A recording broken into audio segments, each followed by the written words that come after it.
So let's prepare ourselves for a meditation together. Let's meditate together.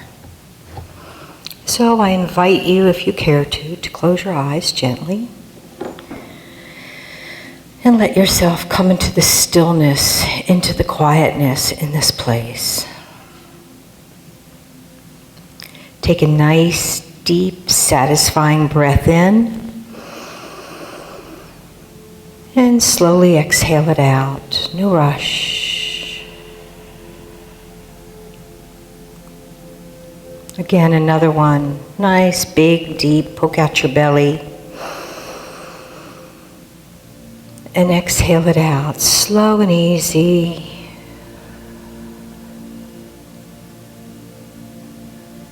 And one more. Breathe in. And exhale, slow and easy. Take your time. Now bring your breathing back to its normal rhythm. But watch your breath. Our breath is our touchstone. It's our home base. It keeps our mind busy thinking about the breath. Now begin to open up to the sounds around you.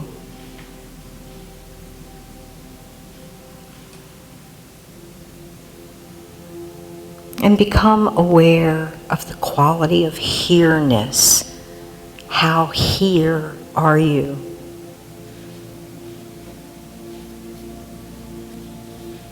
Can you experience the sounds and the sensations and the aliveness that is present right here and now? From this place of stillness, sense the presence that is surrounding you. Sense the presence that is pouring in you and through you. Let yourself be aware of your intention for this meditation. As you enjoy this quiet stillness, you might explore a soft mental whisper of a prayer. Feel the sincerity of what matters most in this moment, right here and right now.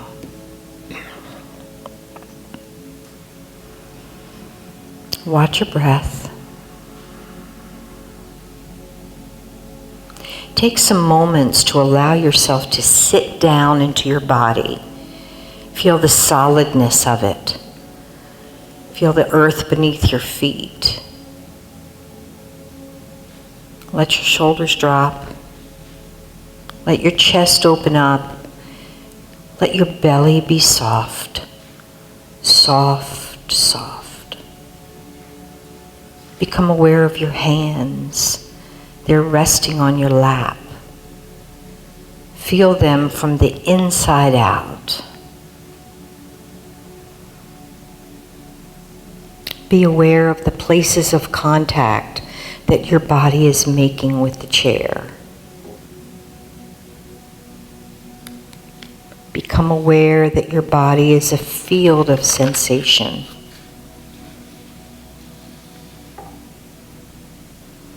Notice any tingling, any vibration, any warmth or coolness on your skin. And just let everything be as it is. Listen to the sounds in this space around you. Just let them wash over you, through you, so you're listening with your whole body's awareness.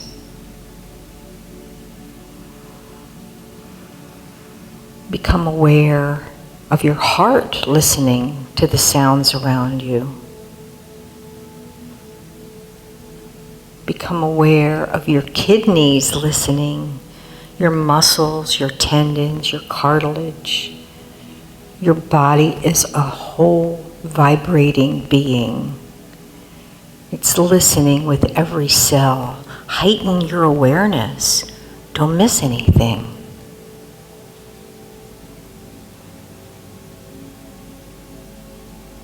Sense the skin as an envelope holding your body.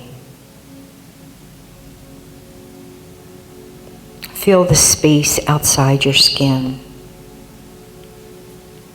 Notice what happens when you listen to the space behind you. Imagine that space behind you.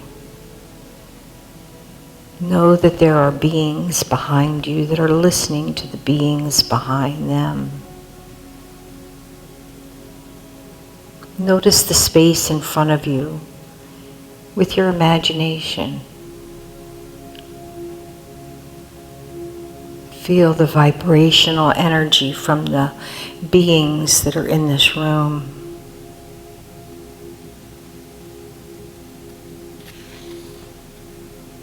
Become highly aware and listen to this entire moment.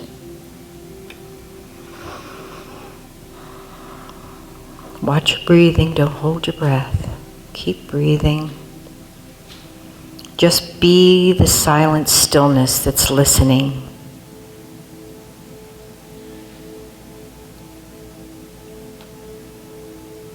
The mind likes to repeatedly contract away from the presence. It hitches itself to a thought from the past or a thought from the future. When you are aware that you're thinking, be without judgment. Let that be an opportunity to arrive again at the sacred presence. Listening to the sounds that are really here. This is not a time to push anything away. Just let it be. Notice how, when there is no resistance, everything is just right.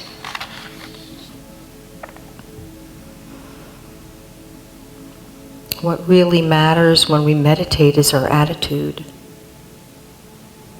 Is there a willingness to just let life be as it is?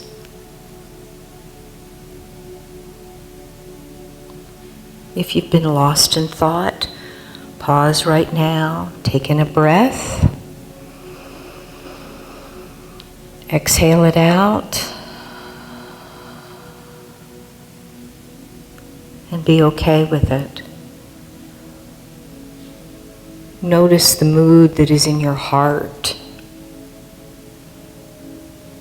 Listen to and feel this moment-to-moment experience.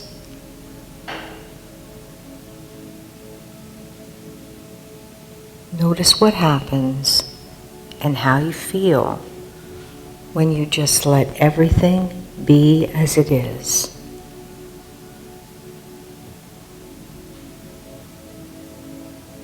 As we close our meditation time together, see if you can feel the presence that is in this room, the presence that is within you. You're awake and open and present, so we don't actually leave our meditation. We just continue it in a different form.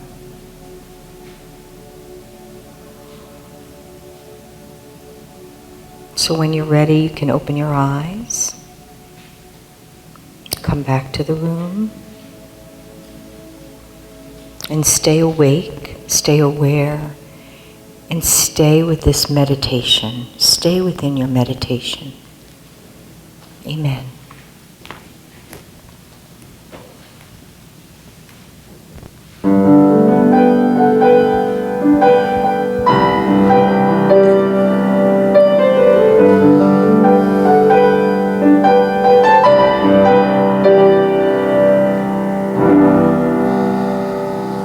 A fervent prayer rose up from heaven. A fragile soul was losing ground, sorting through the earthly babble, heaven heard a sound. This was a life of no distinction, no success, only trials. Yet gazing back on this unlovely one, there was love in heaven's eyes.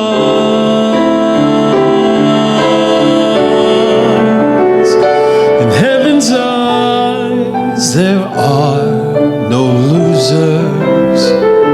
In heaven's eyes no hopeless cause.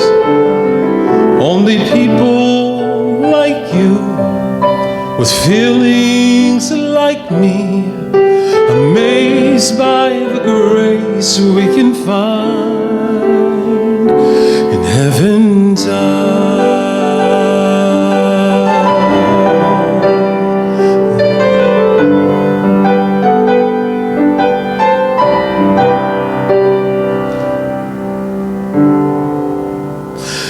The orphan child, the weary father, the homeless traveler in the rain.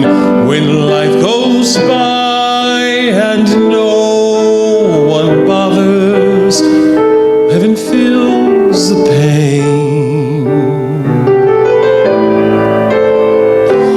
Looking up, God sees each heartache, He knows each sorrow, He hears each cry, and looking up we'll see compassion's fire ablaze in heaven's eyes.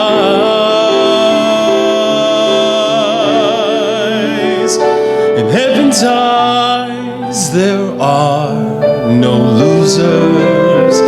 In heaven's eyes no hopeless cause. Only people like you with feelings like me, amazed by the grace we can find.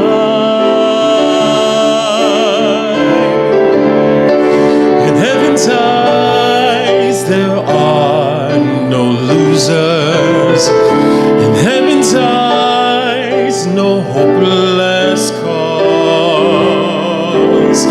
Only people like you with feelings like me, amazed by the grace we can find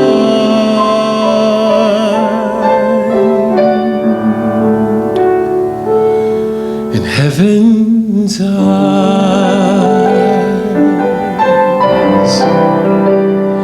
In heaven's eyes.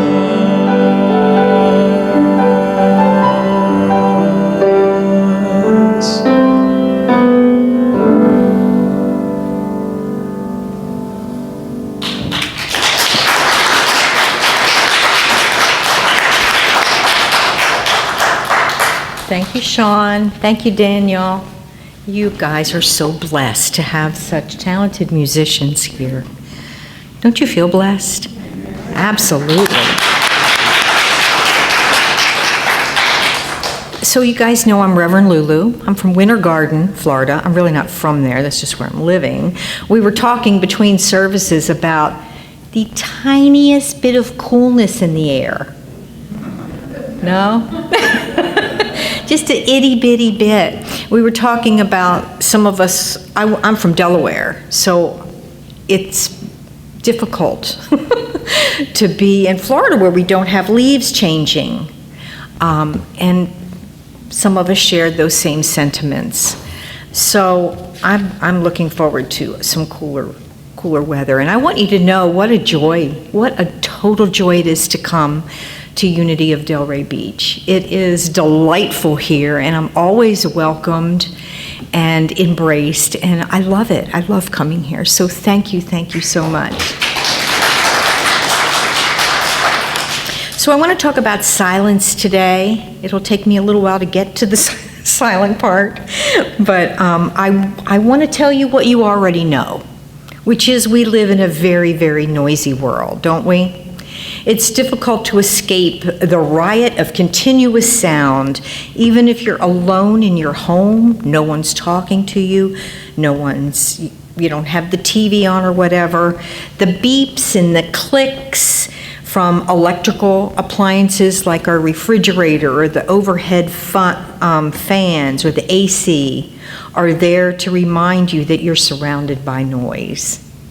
Unless you turn off all devices, the silence will still be interrupted by phone calls, texts, social media alerts, computer screens, bills and advertisements coming through the mail, packages being delivered, which might mean a knock on the door or a ring of the doorbell. In 2021, it is quite difficult to find absolute silence. As I mentioned earlier, when the hurricanes come through, not that I'm wishing that on any of us, when the hurricanes come through and we're out of power, that's when we experience silence. Do you agree? It's not fun, especially when it's hot, hot, hot. My neighbors have generators, so I really don't even get to experience silence then. So I wrote this while working at home. Of course, I work from my home. And even one dog licking her paw on this side of me and the other dog playing with a toy does not give me absolute silence. It's enough to drive me to distraction. Yet I and many of you crave total silence. And even as we're craving it, we're answering texts, listening to music or a podcast or the news. Now, why do you think that is? Thich Nhat Hanh, a Zen master and one of the most respected and celebrated religious leaders in the world, guesses that fear might be the culprit. Many of us are just really, really afraid to be alone with our feelings, with our thoughts.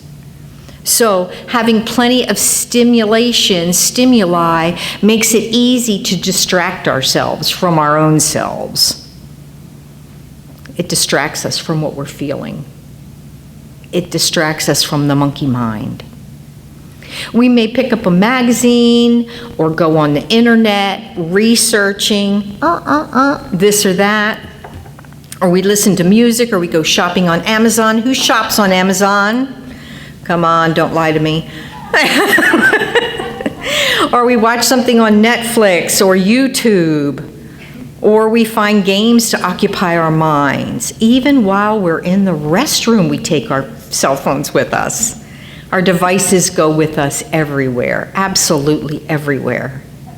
Have you guys seen couples or even entire families at a restaurant? All of them on their devices? Of course you have. Sometimes little bitty children get their own devices to play on so their parents, mommy and daddy, can take care of business without being interrupted by their children. And we do it mechanically. We do it automatically. Perhaps because it's become a habit or we want to kill time and fill up a discomforting sense of empty space. I remember when I used to go to the grocery store or to the post office or anywhere, a doctor's office, a dentist's office, where you would sit there and wait, and you would kind of like talk to your neighbor, talk to the person in front of you or behind you. Well, now you don't find anybody to talk to because everybody is on their phone, right? Yep. We do that, according to Thich Nhat Hanh, to avoid encountering ourselves. Many of us are afraid to go home to ourselves, he says, because we don't know how to handle all that's happening inside of us. So we're always reaching for more and more sensory impressions to fill us up. Teenagers often spend 8 hours or more a day playing video games. They can't stop because there's an addictive nature to video games. It's an escape from a life they do not understand. Dopamine is the culprit. The same dopamine release process that triggers addiction to video games also triggers addiction to drugs and alcohol. The exact same response. So before we talk about the spiritual impact of noise and the distractions we use to avoid silence, let's take just a minute or two and talk about the impact of our devices. This is not to make anybody feel guilty or bad, but every now and then it's good to have somebody remind us. How often do you reach for your smartphone each day? Does anybody know? Most people are unaware of the time that they spend on their smartphone. If you haven't used the time tracking feature on your phone, it might be shocking to see how often you spend time on your phone. Are you aware that there's a time tracking feature on your phone? Yeah, it's scary. I'll open it sometimes and it'll say I was on my phone for 6 hours. Usually that's because I'm listening to a book on Audible or I'm reading a book on Kindle. I'd like to use that as my excuses. But yeah, it can be pretty scary. You even have a feature on your phone that tells you how many times you just pick it up. Just pick it up to look at the time for whatever reason. Sometimes we just pick it up because it's like we're umbilical cord connected to it. The scariest thing about smartphone addiction is that the use of cell phones is so common. Many people are unaware of the addictive nature. In the past, phones were used for just a communication device, right? Remember when it was stuck on the wall? And we would take the handle and it had that curly Q cord. And as a teenager, I would stretch out that cord so I could talk to, doesn't sound like I can be heard. Can you hear me now? So I have to stand in front of this thing. But now phones are used for everything, from cameras to gaming consoles to health trackers, GPS systems. I found my way to your church using the GPS feature on my phone. How many of you have had the experience of breaking or losing your cell phone? How did that feel? Yeah, right? We have a deep feeling of anxiety when we lose or break our phone. Smartphones have changed human behavior because so many people are ready to respond to these digital notifications. People answer phone calls when it's socially unacceptable and interrupt conversations by looking at email or their social media or text messages. I used to work at the DMV. Can you believe that? And people would come up to have a title transfer or have their license done for them, and they would be on their phone the whole time while they're giving me important information. Kind of crazy. Have you guys had that happen to you? You're having a conversation with somebody and their phone goes off and you're talking, right? You're sharing your heart and they pull out their phone to see. We cannot wait. If we get a text alert, we cannot wait.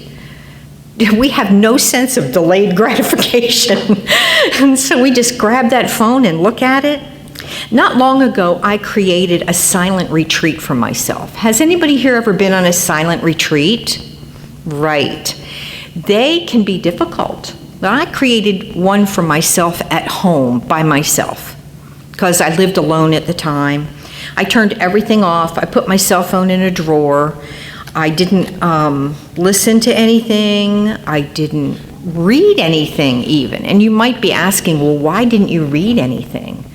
Because reading is a distraction for me. It fills my mind up with the author's words. I hear their voice. So I'm not really totally in the silence.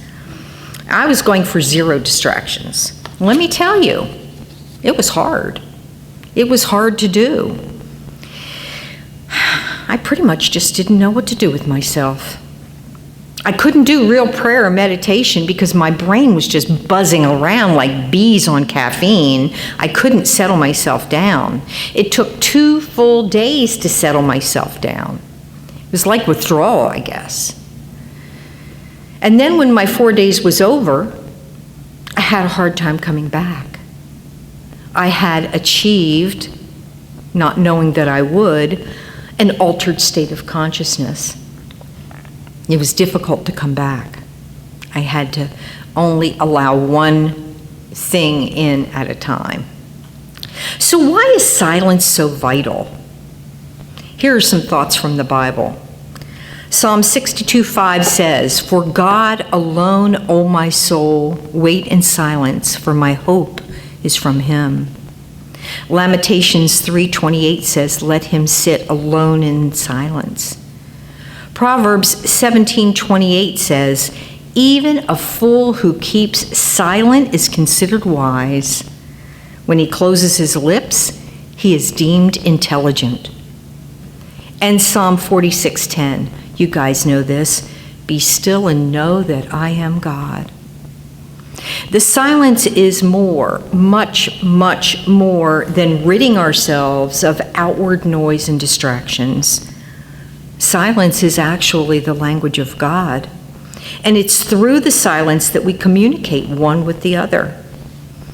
Yes, the fundamental purpose of the silence is to establish a means of conscious communication. We should remember as we seek to enter the silence that we are going into the presence of God. This is a holy, holy, conscious choice. And we should enter into the silence as quiet, empty vessels, so as to receive a full measure of that divine presence. We are choosing to enter this sacred space in order to know God. Matthew 6:24. This is my very old Bible. It's written all over. It's the red letter edition. Does anybody know what that means, the red letter edition? Yeah. It means everything in red, not my highlighted part. The print in red is the words of Jesus. And so in Matthew 6:24, Jesus said, "No one can serve 2 masters, for either he will hate the one and love the other, or else he will be loyal to the one and despise the other. You cannot serve God and mammon." So I've always been curious about that word mammon. So I did some research. Mammon is a word that wasn't even translated out of Matthew until the 14th century. And they translated it into Latin, and it means greed or avarice around material things. So we are, each of us, every one of us, surrounded by material things. But we need to shake off, like dust, those daily distractions, those things that pull our attention away from God, and focus fully on entering into the quiet place. Complete devotion to this single purpose is the way. That's what that verse just means. Complete devotion to this single purpose is the way. Perhaps you might try a continuous speaking of Unity's first principle, which you guys hear every single week. There is only one presence and one power in the universe and in my life and in yours, God the good omnipotent. Right? You guys know that. You hear it every single week. What an amazing and wonderful affirmation, mantra, principle you can repeat to yourself throughout your day. Maybe you could take just 15 minutes or 30 minutes and do nothing but repeat that, being conscious of what you're saying, not saying it in a rote fashion.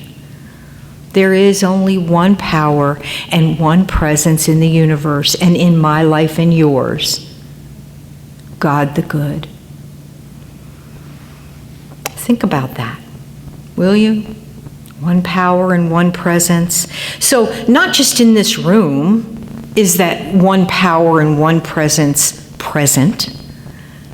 Not just in your beautiful city, not just in the state of Florida, not just in our country, not even just across the globe. There is one power and one presence. Where? In the universe, beyond the universe, the sun, the moon, the stars, the Milky Way, and everything beyond that we don't even know exists yet. One power and one presence. That gives me goosebumps. By training our minds, by feasting even on this all-important premise that there is just one power and one presence in the universe, in my life and in yours, God the good. If we do this, feasting on this truth for the whole of our days, this will enable us to build a foundation that must grant us entry into the silence. This is not to say one must train their mind that way. It's merely a suggested method as a means to go deeper and more quickly as the days and the weeks and the months and the years of our lives move forward. Here is a way. Because going deeper is what we want. That's why you're here this morning. You're seekers, right? You're seekers of the truth. Shake your heads and pretend. Yes, we are seekers of the truth. That's how we go deeper. By developing our consciousness of the presence of God, it's helpful to say, inwardly or even out loud, may the burden of self-direction be lifted. Who would like to have the burden of figuring out everything themselves to be lifted? Wouldn't we love that? Let the burden of self-direction be lifted. Surely we know that we can't steer this ship alone, right? We work together with the universe. We lift our hands off and unclench our greasy little fists and say something like this: into the care and keeping of God I give myself. All my ideas, all the efforts of my life, all the people in whom I am concerned or who are concerned with me. Doesn't that sound like a huge relief? To take our greasy, grimy little paws off of it and let the God of the universe take over? So now we're ready, aren't we, ladies and gentlemen? We're ready to surrender. Now that our ego is stilled, even if it's only for that long, now that our ego is stilled, that noisy and annoying ego, now we can open our metaphysical hands and surrender. Surrender is key, for this is not an intellectual experience. Choosing to enter the silence and become still comes from our spirit. It doesn't come from something we've created up here. It's what our soul wants. Our higher divine self is who is speaking here. And what is it that we need to surrender? What would you guess? Everything. We surrender everything. We surrender sadness and grief. We feel it. Yep, I'm sad, I'm in grief. And then we let it go. Maybe we'll only let it go for 15 seconds, but then we can do it again. Yes, I surrender my sadness and my grief. Our sickness and disease, our poverty and lack, our crummy relationships. Just give up all human suffering. Just for a moment. Are you willing to do it for just a moment? Are we willing to let go for just a moment of all that we hang on to? We can do it right here and right now for just a moment. It's vital that we remember, if we can, that all this life stuff is transitory. It's temporary. This piece of equipment, look at your bodies.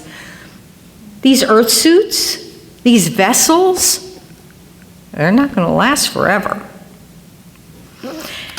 Our homes, our jobs, all the stuff we own, the cars, our families, even our children. Not only are they temporary, but we never own them in the first place.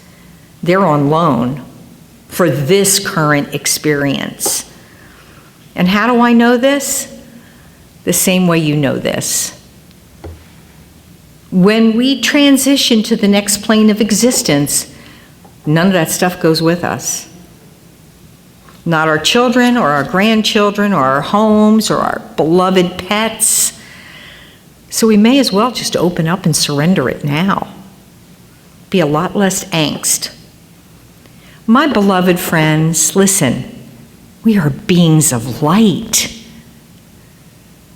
Our essence is divine. We are eternal beings connected to the eternal source, the presence. So let's just surrender everything that stands in the way of the presence. And that includes our noisy distractions. Dr. David Hawkins says in his book, Letting Go, The Pathway to Surrender. Has anybody read that book? I just did a 3-month Zoom study on that book, and it has changed my life. And by the way, it changed Oprah's life too. So anything that Oprah does has got to be good, right? I don't really care. But anyway, here's this quote. Listen to this. The presence is so obvious, so startling, so overwhelming that there's no question about it. It is profound, total, all-encompassing, absolutely overwhelming, totally transforming, and completely unmistakable. When everything is surrendered that stands in the way, it, meaning the presence, is there, shining brilliantly forth. Unquote. Are you guys familiar with David Hawkins? He's not with us anymore, but you can go on YouTube and type him in, and he was an interesting little guy, very brilliant. Silence is so essential. We, human beings, need silence just as much as we need air, just as much as plants need water and light. If our minds are crowded with the sounds of our devices, with words and thoughts, there's no space for us. And there's certainly no space for the presence. So how? How do we achieve silence? Well, I brought a booklet with me. I'm going to lose my mic. It's called The Silence by E.V. Ingraham. Anybody familiar with him? E.V. Ingraham was an early Unity writer and speaker and teacher. And I made up a bunch of copies of these, and I give them away when I go to Unity churches and speak on this topic. We laid out 2 in the narthex, on the table in the narthex for the first service. I don't know if they're still there. Do you know? And so there'll be 2 more. If anybody wants to pick this up on your way out, then it's offered to you. But you can also type in E.V. Ingraham. You can come up after the service and take a picture of it, and then it'll come up to unity.net something. UnityNet, Unity, whatever it is. And you can download it yourself. This is just already done for you, for 1 or 2 of you only that may want to pick it up. He tells us how to do it. He wrote this in 1919. He was the first sales and marketing guy that Unity had at Unity Village. So, pretty cool. I love having writings from the early guys. So here's my list of how we do it. Number 1, we have to be willing. We have to be willing to silence everything. We have to be willing to allow the presence in. There needs to be no efforting, no forcing of anything. It's a full surrender, a full giving in to whatever is happening or whatever is going to happen. I personally believe this is the most important aspect of entering the silence, is a full and complete surrender. Number 2, we have to intend it, choose it. We have to want it with all of our hearts. It's more than words. It's a wanting that undergirds your entire being. It is your breath wanting that much. So as was mentioned right at the beginning, this book, Beyond Ordinary Knowing, that I finished, it's a tiny little thing. It's about my coming face to face with God. It's about my encounter with God. It's about my enlightenment, as up to the point that I wrote that, because we're never done becoming enlightened. Number 3, we have to find a place, a physical place, where we can be quiet and still and undisturbed. The specific place is unimportant, just a place where you can be quiet and still. And this is not to say that quietness and stillness is required, but it certainly is a starting point. Many spiritual leaders use the same place over and over and over and over again throughout their lives. Think of monks who sit in, ashrams. They go to the same place every day, multiple times a day. Because there's a thing about that routine, that repetition, that gets us there quicker. And number 4, sweep away your thoughts and just allow. Just be still. Just breathe. Know that no words need to be spoken. And here's the most important part of this whole thing. Know that what you are seeking is seeking you. God does not hide from us. Know that what you are seeking is seeking you. Okay, so let's practice the silent stillness together for just like 45 seconds. Okay, so breathe in, close your eyes. I'm not going to speak.